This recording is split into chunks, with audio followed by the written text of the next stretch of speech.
when you talk about satisfaction, fulfillment, and happiness, as I was reading that, I was like, okay, I better get ready to talk to Jung about this,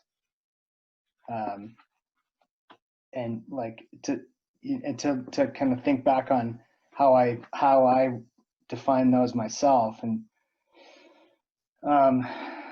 yeah, I feel like in a lot of ways that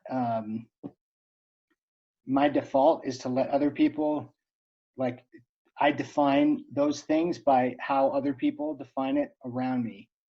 I think that's in my nature to look to other people, and I look at it like it's almost selfish to define those things for myself. When you mentioned self-care in that section, I was like, self-care, like the self-care is self-indulgent, why is everybody so fascinated by self-care right now? And it's totally not self-indulgent. Self-care is taking care of yourself, and I find myself not taking care of myself, just generally speaking. The things that I do, the things that I see around me, I think I surround myself with things that are that enrich my life.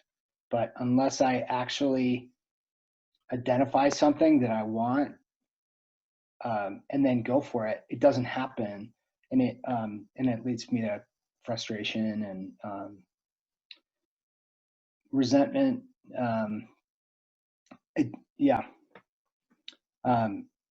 But the section, it all resonated. I've been looking forward to talking to you about it.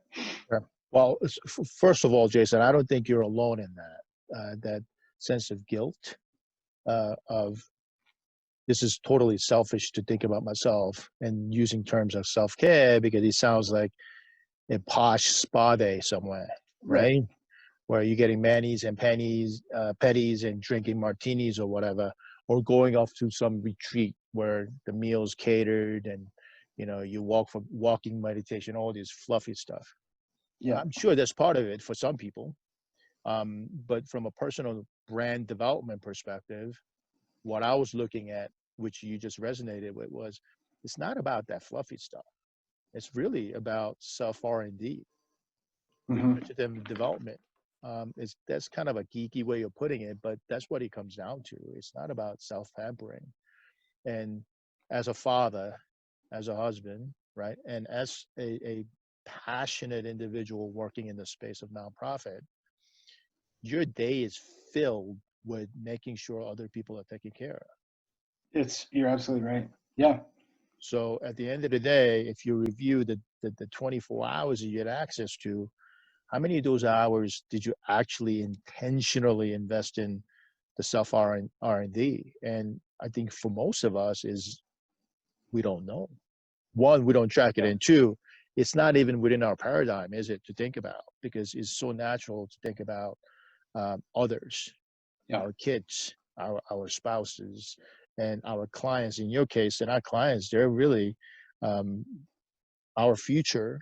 You're working in a nonprofit sector where you're delivering impact. So even 9 to 5, you're taking care of others, and then when you get home, you're still taking care of others. So I don't think you're alone in that. I think many of us share that